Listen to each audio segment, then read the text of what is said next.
Hi hello welcome to our channel. నేను మీ astro numerologist Nivas Valmiki. ఈరోజు ఈ వీడియోలో టాపిక్ ఏంటంటే వాస్తు ప్రభావాన్ని న్యూమరాలజీ ఎలా హరించి వేయగలదు. వాస్తు ప్రభావాన్ని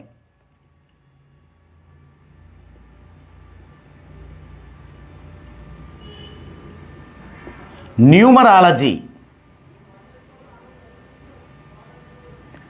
ఎలా హరించి వేయగలదు అంటే ఎలా న్యూట్రలైజేషన్ చేయగలదు. చాలామంది ఇప్పటికీ కూడా ఓకే నేను నేమ్ కరెక్షన్ చేసుకున్నాను, మరి ఇంకా పూర్తిగా నాకు గ్రోత్ రాలేదు, ఒకవేళ మా ఇంటికి వాస్తు దోషం ఏమన్నా ఉందేమో అనే ఆలోచనలో కూడా ఉంటున్నారు. అయితే ఈ వీడియోలో మీకు ఆ యొక్క విషయం పట్ల పూర్తి అవగాహన కలిగించే ప్రయత్నం చేస్తాను. మొదట మనకి వాస్తు అంటే కొంచెం సింపుల్గా చెప్పుకుందామండి. వాస్తు అంటే ఏమిటనేది. ఇప్పుడు భూమి మీద మనకి భూమి అనేది తిరుగుతూ ఉంది, తన చుట్టూ తాను తిరుగుతుంది, సూర్యుడి చుట్టూ తిరుగుతుంది. ఇది అందరికీ తెలిసిన విషయమే. అయితే ఇంత పెద్ద వేల కిలోమీటర్ల వ్యాసం ఉన్నటువంటి భూమి తిరగడం అనేది మనము గుర్తించలేము. అంత పెద్ద వైశాల్యం గల భూమి తిరగటాన్ని మనం ఇక్కడ ఉండి అదేంటి మనము తిరగట్లేదు, మనం పడిపోవట్లేదు అని గుర్తించలేము. అయితే ఇలాంటి కదిలే భూమి మీద మనము స్థిర నివాసం పెట్టుకోవటం సాధ్యం కాదు. చూసారా, నివాసాన్ని మనమేమంటాం? స్థిర నివాసం అంటాం. అది సాధ్యం కాదు. ఎందుకు సాధ్యం కాదు? భూమి తన చుట్టూ తాను తిరుగుతున్నప్పుడు ఒక ఇరుసు లాంటిది ఆధారం చేసుకొని తిరుగుతూ ఉంటుంది. అలాగే ఒక కక్షలో సూర్యుని చుట్టూ తిరుగుతుంది. ఇది ఒక్కోసారి కొంచెం కొంచెంగా జరుగుతూ వెళ్తుంది. ఇదంతా సైంటిఫిక్గా మనకు తెలిసిన విషయమే. కాబట్టి ఒక సంవత్సరానికి 1 డిగ్రీ తిరుగుతుంది భూమి. మనం ఇక్కడ స్ట్రైట్గా ఇటు తూర్పు ఇలా కట్టుకుంటే ఇది ఒక 50 సంవత్సరాల తర్వాత భూమి 50 డిగ్రీలు తిరిగితే ఈ ఇల్లు మనకు తెలియకుండానే కొంచెం ఇలా ఉంటుంది, ఇలా ఉన్నది కొంచెం ఇలా ఉంటుంది. కాబట్టి వాస్తు దోషం అనేది ఏర్పడుతుంది. ఇది ఒక అంశం. రెండో అంశం, అసలు వాస్తు దోషం ఏర్పడటానికి కదిలే ఇల్లా కదలని ఇల్లా సంబంధం లేదు. మనకి అంతరిక్షం నుంచి వచ్చే కాస్మిక్ రేస్కి అడ్డుగా నిలిచినటువంటి మన ఇంటి కప్పు ద్వారా ఆ యొక్క కాస్మిక్ రేసు వక్రీభవనం చెంది మరలా మన ఇంట్లోకే పడడం ద్వారా, అంటే అవి స్ట్రైట్గా పడకుండా వక్రీభవనం ద్వారా పడడం ద్వారా వచ్చే నెగిటివ్నే వాస్తు అంటాం. అంతే. చాలా కాలం మనకు దీంట్లో నాలెడ్జీ లేనప్పుడు ఏం జరిగింది, మనకి ఏదో విధంగా ఇంట్లో ప్రాబ్లమ్స్ వస్తూ ఉంటే ఈ ప్రాబ్లమ్స్ రావటం వల్ల ఇలా అయ్యుంటుందేమో, వాస్తు దోషం అయ్యుంటుందేమో అనుకొని అవి చేయండి, ఆ గోడలు తీయండి, ఈ గోడలు పెట్టండి, ఇటు ఎంట్రన్స్ పెట్టండి అని చెప్పుకుంటూ వచ్చాం. ఓకే, ఇప్పుడు మనం అప్డేట్ అయ్యాం. ఏ గోడలు పగలగొట్టాల్సిన అవసరం లేదు. అలాంటి ఆయుధాలు వచ్చాయి మనకి. అలాంటి ఆయుధాల్లో మొదటి ఆయుధం ఏంటంటే సౌండ్, ఉచ్చారణ. ఇప్పుడు మీరు ఇంట్లోకి వచ్చారు, మీ నేముని 14 డైమెన్షన్స్లో కరెక్షన్ చేసుకున్నారు. ఇక మీ ఇంట్లో ఏ వాస్తు దోషం ఉండటానికి వీలు లేదు. ఇక్కడ ఇంట్లో మనకు తెలియకుండానే ఈ కార్నర్లో వాస్తు దోషం నెగిటివ్ నిక్షిప్తమైంది అనుకుందామండి. ఇప్పుడు మీకున్న 14 డైమెన్షన్స్లో నేముని మీరు రాసుకుంటూ ఇంట్లో పదే పదే చదువుకుంటూ రాసుకుంటున్నారు. ఇంట్లో కాకపోయినా బయట రాసుకొనైనా వస్తున్నారు.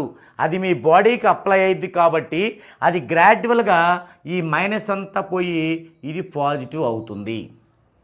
మరి ఎప్పుడు అలా సాధ్యమవుద్ది అంటే ఒక పర్టిక్యులర్గా మీరు దాని యొక్క విధానం ప్రకారం మన ఛానల్లోనే వీడియోస్ వచ్చాయి మీకు. ఏమని, ఏ విధానంగా రాయాలి? 1 ఏకాగ్రత ఉండాలి, 2 పంక్చువాలిటీ ఉండాలి, 3 కంటిన్యూషన్ ఉండాలి. ఇవన్నీ కూడా టైం టు టైం మెయింటైన్ చేయాలి. ఇవన్నీ చేయడం మీకు సాధ్యపడితే వాస్తు దోషం అనేది పారిపోవాల్సిందే. అసలు అది లెక్కలోది కూడా కాదు. అయితే మీకున్నటువంటి రకరకాల పనుల ఒత్తిడిలో అప్పటికీ నేను మీరు రాసింది చూస్తూనే ఉంటాను, అయినప్పటికీ మీరు దానిని పర్ఫెక్ట్గా రాయలేకపోతారు. చాలామందికి తెలీదు పర్ఫెక్ట్ అంటే 50 సార్లు డైలీ మీరు రాయాలి. 50 - 5 45 నిమిషాలు తగ్గకూడదు మీరు రాయటం అనేది. ఎంతమంది రాస్తున్నారు అట్లా? ఒక్కసారిగా రాదు, 2-3 కోర్సులు రాశాక అది వస్తుంది. అది మేము గ్రాడ్యువల్గా చేపిస్తాం. కొంతమంది చేస్తారు, కొంతమంది చేయరు. ఒకవేళ పర్ఫెక్ట్గా చేస్తే ఎలాంటి దోషం అనేది ఉండదు, ఆ వాస్తు దోషాన్ని హరించి వేయాల్సిందే. ఒకవేళ మీరు పర్ఫెక్ట్గా రాశారు, ఓకే, మీకు పర్సనల్గా ఒక 80% నెగిటివ్ ఉంది, మీరు చక్కగా కోర్సు రాశారు, 60% నెగిటివ్ పోయింది ఈ పాజిటివ్ రావటం వల్ల, ఇక 20% నెగిటివ్ ఉంది, ఇక మీకు వాస్తు దోషం ఉండదు. అయితే మీ ఇంట్లో వేరొకరికి, అంటే మీ యొక్క లైఫ్ పార్ట్నర్కి కానీ మీ యొక్క చిల్డ్రన్స్కి కానీ ఒక 80% నెగిటివ్ ఉందనుకోండి, 20/80 100% నెగిటివ్. అప్పుడు మీరు ఎంత బాగా కోర్సు రాసినప్పటికీ వాస్తు దోషం అలాగే ఉంటుంది. అప్పుడేం చేయాలి? మన ఇంట్లో ఉన్నటువంటి లైఫ్ పార్ట్నర్కి, పిల్లలకు కూడా చక్కగా 14 డైమెన్షన్స్లో నేమ్ కరెక్షన్ అనేది ఇన్ టైంలో చేయించుకోవాలి. అయితే కొందరికి సాధ్యపడదు, ఎందుకు? శక్తి చాలదు మొత్తానికి చేయించుకోవటానికి. మరి అలాంటి వాళ్ళు ఈ యొక్క దోషాన్ని హరించలేరు. ఏది? ఆ పిల్లల యొక్క నెగిటివ్ కూడా వస్తుంది కాబట్టి అప్పుడేం చేయాలి? దీనికి మీరు నేమ్ కరెక్షన్ రాస్తూనే క్రిస్టల్స్ ఉంటాయి, క్రిస్టల్ కాఫర్ ర్యాడ్స్ కానీ క్రిస్టల్ పిరమిడ్స్ కానీ వాటిని ఈ ప్లేస్లో ఉంచడం ద్వారా అవి హరించి వేయొచ్చు దోషాన్ని. ఎందుకు? మనకి టెంపుల్స్లో క్రిస్టల్స్ పెడతాం, ఎందుకు? టెంపుల్ పైన వచ్చేటువంటి వాస్తు దోషాన్ని హరించి వేయటానికి. ఓకే, అలాగే పిరమిడ్లో ఉన్నటువంటి త్రిభుజాల యొక్క కొలతలతో టెంపుల్స్ పైన స్తూపాలను ఏర్పాటు చేస్తాం. ఎందుకు? ఆ యొక్క అంతరిక్షం నుంచి వచ్చే కాస్మిక్ రేస్లో నెగిటివ్ని స్వీకరించి పాజిటివ్ని ఇవ్వటానికి. అదే ఫార్ములా మనం ఎక్కడ వాడుతున్నాం, ఇంట్లో కూడా. అసలు వాడాలా? అవసరం లేదు. మీరు 14 డైమెన్షన్ నేమ్ కరెక్షన్ చేయించుకున్నారా, పర్ఫెక్ట్గా రాయండి, మొత్తం పారిపోతుంది అంతే. అయితే మీకున్నటువంటి దైనందిక జీవితంలో మీకున్నటువంటి బర్డెన్స్ వల్ల ఎంత కరెక్ట్గా రాసుకున్నామన్నా మీరు ఫుల్ ఫెడ్జ్డ్గా న్యాయం చేయలేకపోతే కొంత గొప్ప అటు ఇటుగా ఉన్నా మీకు ఓకే, మీ కెరీర్కి, కానీ వాస్తు దోషం ఉంటుంది కదా, దానికేం చేయాలి?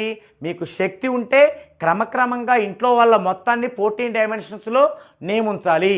అయితే అందరికీ ఫుల్ రిపోర్ట్ అవసరం లేదు, యజమాని ఫుల్ రిపోర్ట్ చాలు, మిగతా వాళ్ళకి నేమ్ వరకు చాలు.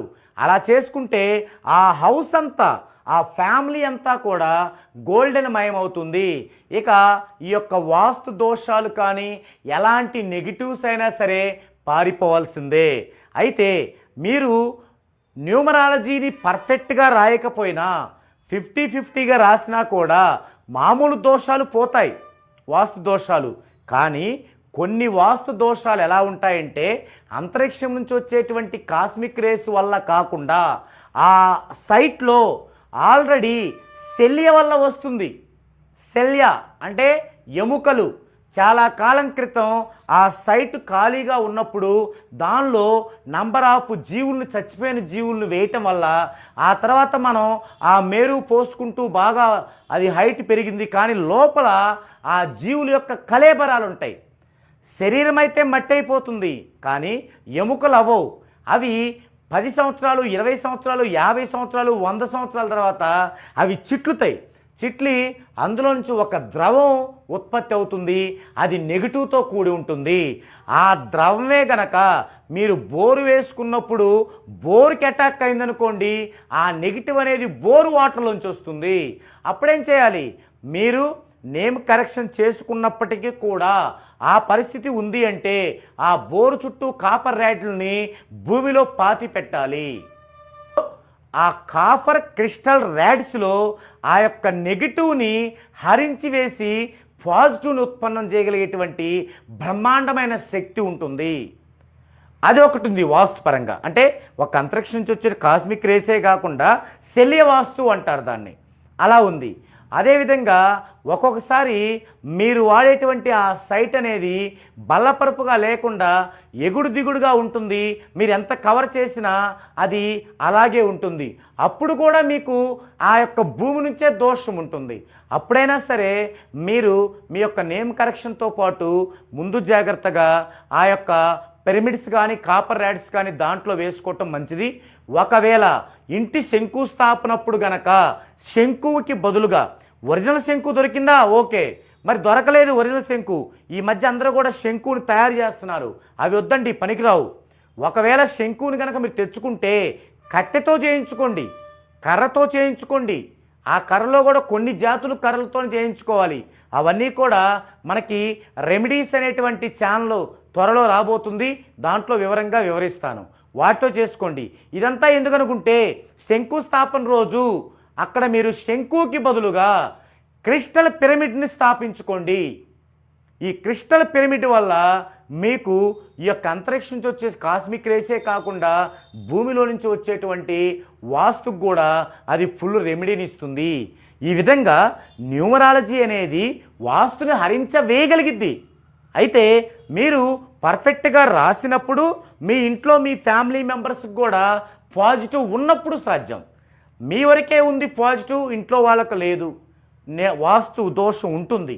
అలాంటప్పుడు ఖచ్చితంగా మీరు కాపర్ క్రిస్టల్ ర్యాడ్స్ కానీ లేదంటే క్రిస్టల్ పిరమిడ్స్ కానీ, ఆ పిరమిడ్ ఎందుకు పెట్టుకోవాలంటే అండి, మనకి ఈజిప్టులో ఉన్నటువంటి పిరమిడ్ల యొక్క మెజర్మెంట్స్ కొలతలతో ఆ పిరమిడ్ ఉంటుంది.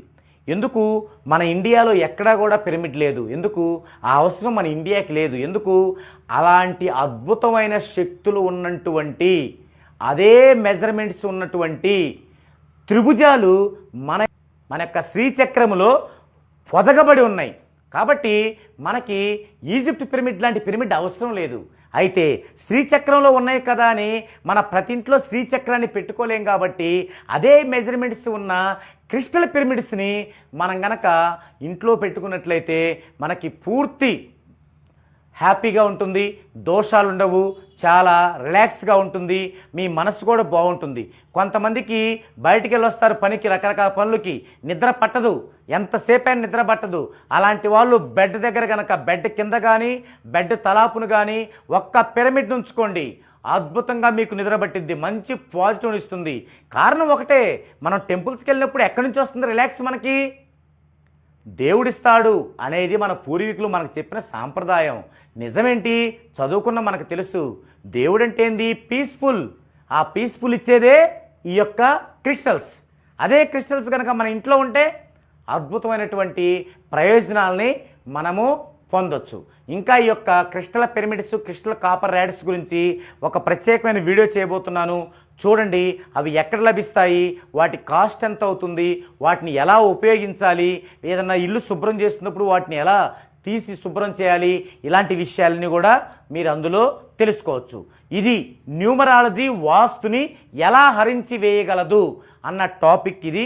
మరో డిఫరెంట్ టాపిక్తో మరో వీడియోలో కలుద్దామండి.